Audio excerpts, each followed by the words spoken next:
Assalomu alaykum, hurmatli televizor ko'rguvchilar, Dunyo Uyg'ur qurultiyi to'r televiziyasining naq maydon programmasiga hammanglar xush kelibsizlar. Hurmatli ko'rurmanlar, sizlarni naq maydondan ko'rib turganinglardek, hozirning o'zida biz Myunxen jamoati va qurultay markaziy ishxonasininki xizmatchi xodimlari va rahbarlari 5 aprel Barin inqilobininki 35 yilligini xotirlash munosabati bilan Myunxendagi Xitoy konsulxonasining oldida namoyish qilib turibmiz.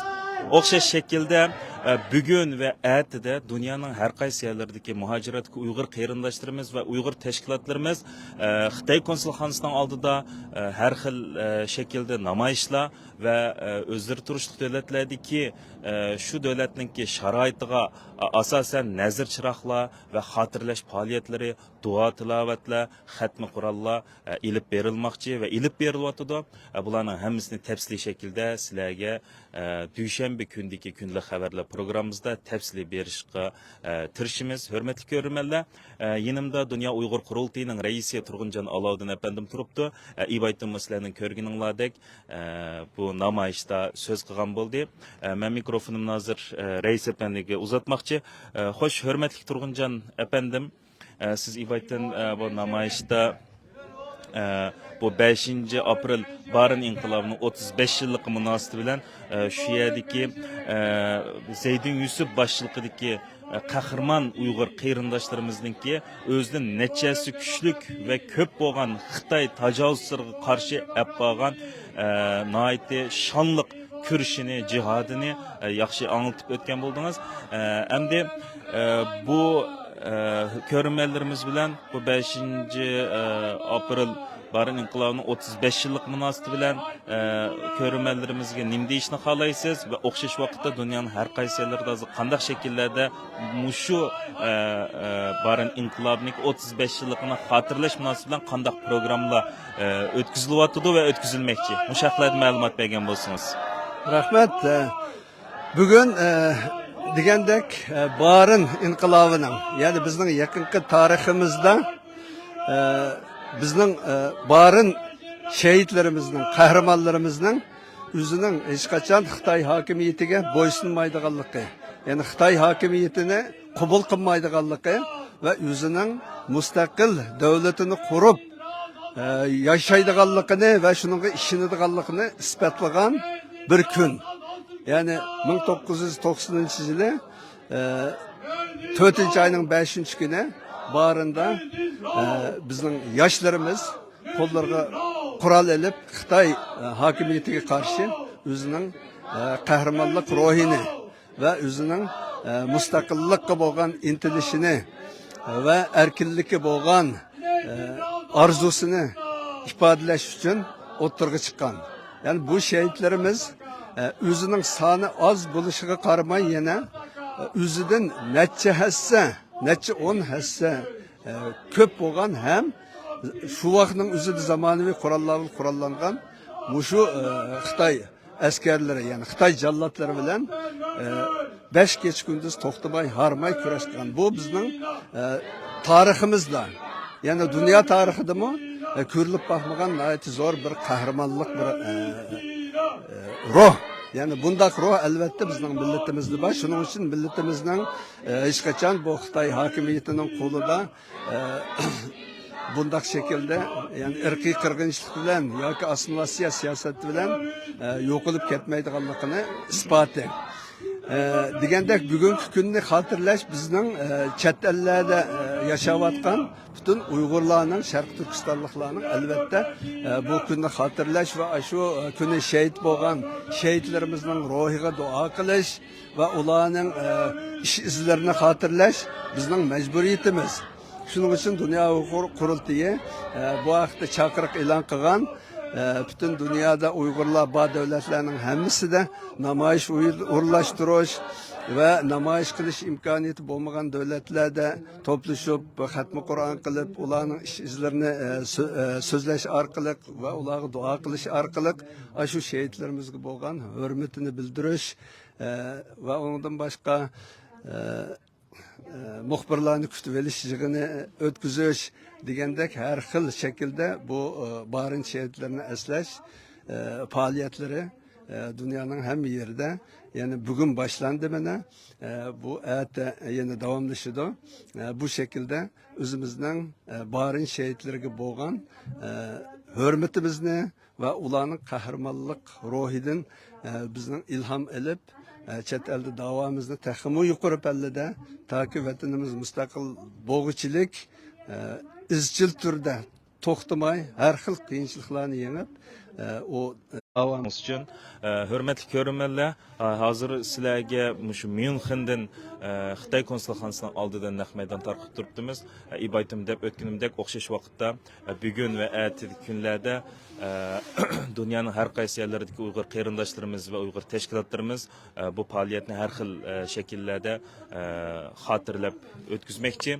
Amerika, Kanada, Türkiye, Avustralya, Yaponiya, Norvegiya, Belgiya ve Avrupa'daki başka devletler bu bütün dünyadaki qarindoshlarimiz bu faaliyetlerini özleri turuşluq devletlerdeki ve O'rta Osiyodagi qarindoshlarimiz mı türlük nazarchilik faaliyetleri ve hatırlash faaliyetleri o'tkazish orqali mı özleri turuşluq devletlerga qarta özlerininki bu qarindoshlarimizni abadiyan eslaydiganligini ve mangu unutib qolmaydiganligini vatanimizningki hamon bir kuni mustaqil bo'lib qurildiganiga bo'lgan ishonchini va umidini zolim Xitoy tajovuzchilarga ko'ziga mix bo'lib qadilib ko'z tutganligini dunyoning har qaysi yerlarida ifodalaydi va ifodalamoqchi. Bu programmamizninki Barın İnqilab haqidagi programmamizning tafsilotlarini bo'lsa keng qitimliq sonimizda ko'rasizlar. Qarindoshlar, diqqatinglar bizninki YouTube ve Facebook kanallarımızda bo'lsin. Hazır naq meydan davomlashyapti, namoyishim davomlashyapti. Diqqatinglar, namoyishninki davomida bo'lsin. Rahmat. Sizga dieser Gewalt verantwortlich sind, zu sanktionieren und gemeinsam die weltweiten Werte der Religionsfreiheit und wir wollen Gerechtigkeit! Wir wollen Gerechtigkeit! Wir wollen Freiheit! Wir wollen Freiheit! Wir wollen Freiheit! Wir wollen Freiheit! China raus! China raus! China raus! China raus! China raus aus Osttürkistan! China raus aus Osttürkistan! Sind die Amina möchte ich zum Rede. Dankeschön. Assalamu alaikum, Herr Manlage. Ich stehe heute hier, um über die Modemarke Shein zu reden. Vor kurzem hat man in Deutschland einen Pop-Up-Store eröffnet, wo man die Klamotten vor Ort sogar kaufen kann. Shein ist ein chinesischer Online-Händler für Mode, Accessoires, Deko für zu Hause, basically für alles Mögliche. Rahmat, vielen Dank. Endi iftixor Uyg'urcha ozroq tushunamiz.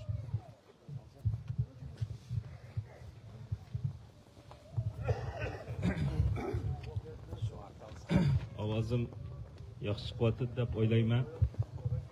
Men shuar to'lashdan burun oldi bilan Xitoyninki anglashni eng xohlamaydigan va mushu tilni yo'qotish uchun butun kuchi bilan tirishayotgan bir tilda gap qilmoqchi. Ona tilim Uyg'ur tilida. Bu konsulxonaning ichida boshqa tillarga qaragan chaqda Uyg'ur tili eng qo'rqitidi, eng cho'chitadi deb o'ylayman va ishonchim komil. Xitoy ko'rab tug'uningdek sen bizni Barın inqilobida bo'lsin, 5 fevralda bo'lsin, 5 iyulda bo'lsin, her vaqt yo'qitimiz deb kelding. Yaqinqi zamon tariximizda bo'lsin, mustaqillik kurashlarimiz bo'lsin, her vaqt bizni qirib tugutalaydiganligingga ishonding. Qirib tugutamagan vaqtda asnasiya qilib yo'qita olayman deb o'yilding, ammo ko'rab tug'uningdek Germaniyadan iborat bir Yevropa davlatida, bir Münchenda chet bir shaharda turib o'zimizning ona tilida gap qilib turib sana ko'rishimizni davomlashtiryapmiz. Sen bir qozon suv bo'lsang, biz sana her vaqt adoqcha bir o'chim tuz o'titimiz. Ko'rganingdek ibaytin Germaniyada tug'ilib cho'ng bo'lgan yoshlarimiz, vatanni ko'rib boqmagan yoshlarimiz chiqib bu yerda gap qildi. Biz bu davoni toki biz mustaqil bo'lg'ich davomlashtiramiz va hech bir vaqt to'xtatib qo'ymaymiz. Sen bizni yo'qota olayman deb o'ylaysan, ammo biz aslo yo'qolmaymiz. Assimilyatsiya ham qilolmaysan, qiribmi tugutamaysan. Har vaqt oz kuchimiz bilan sizlarninki ko'pliginglarga taqobil turib kelgan, sizlarni har vaqt matop qilib kelgan, buning isbotlari tarixda nihoyat yuqori.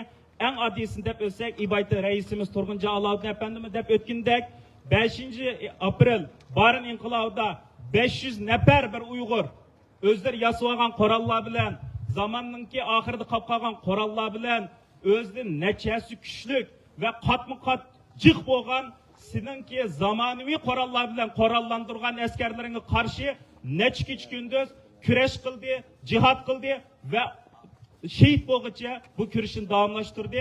Oxirida bo'lsa, sen buning qo'rqinchi bilan har vaqt hozirgacha mushu qo'rg'andek yasab olgan nimalaringda burun Sadichin sepilni oqiga yutib olgan bo'lsang, hozir zamonaviy binolaringning tomlaringning keyniga yutib olib turib, bizni qo'rqitish orqali, chegara hal qilgan bostirish siyosatlari orqali, o'zingning ta'tir tashviqotlari orqali bu da'vodan so'utimiz, buningdan yo'q qilamiz deb o'ylayapsan. Biz oxirgacha bir odam qolguncha bu kurashni davomlashtiramiz. Bizningki oxirgi nishonimiz vatanimizning hur va ozod shaklda mustaqil bir davlat qurilguncha davomlashadigan bir kurash. Shunglashqa qarindoshlar, Xitoy qarshi Uyg'ur shuari bilan namoyishimizni tugataylik. Xitoy vatanimizdan chiqib ket! Xitoy vatanimizdan chiqib ket! Xitoy Uyg'urlarga qarshi irqiy qirg'inchilikni to'xtat! Xitoy vatanimizdan chiqib ket! Uyg'urlarga ozodlik! Uyg'urlarga mustaqillik! Uyg'urlarga erkinlik! Uyg'urlarga mustaqillik! Yaşasın hür Şarkı Türkistan! Uygurlarga azatlık! Uygurlarga erkinlik! Ahırda şehit bo'lgan mush dava yolda özünün vatanning azatlık için, hürlük için şehit bo'lgan barlık qarindoshlarimizni ahiretde ko'rishimiz. Biz urug' tuqqanlarimizdan ayrılıp kaldık. Dadalarimizdan, opalarimizdan, en yakın dostlarımızdan ve en mühim vatanımızdan ayrılıp kaldık. Ama sen söküp alamaydıgan bir vatan Xitoy, o bosuma kalbimizde yaşavatkan vatanımız ve Uygur tilimiz. Bizden Uygur tilimiz, muş tildilam sözleydikenimiz, seni haman bir gün mat kılımız ve yok kılımız. Sen bu oyunda yenilgiçsen, biz galip gelgiçi. Yaşa Uygurum!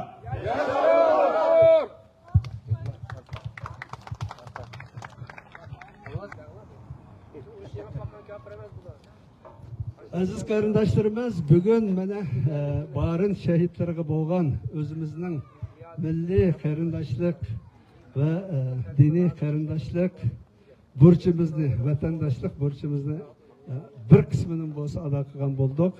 Barin şehitlerini hech qachon unutmaymiz va undan boshqa G'o'lji şehitlerini, 5 iyul Ürümçi şehitlerini, ondan başka özünün vatanının azatlığı yolu da, özünün milletinin erkinlik yolu da, dinini qo'g'dab qilish yo'lida da şehit bo'lib ketgan bütün qarindoshlarimizni hech qachon unutmaymiz va biz cho'qim vatanimizni azod qilib, shu şehitlerimizning qissasini ola oladiganligimizga ishonamiz. İnşallah hammamiz bu ishonch bilan yolumuzga davomlashtiramiz, davomimizni texnik kuchli shaklda olg'a ilgari tutmoqmiz inshaalloh. Her bir alının qo'llashi bilan ve Allah'ın yardımı bilan cho'qim biz vatanimizning azodligiga erishimiz. Yaşasın Şarkı Türkistan, yaşasın Uygur halkı. Hammalarga rahmat.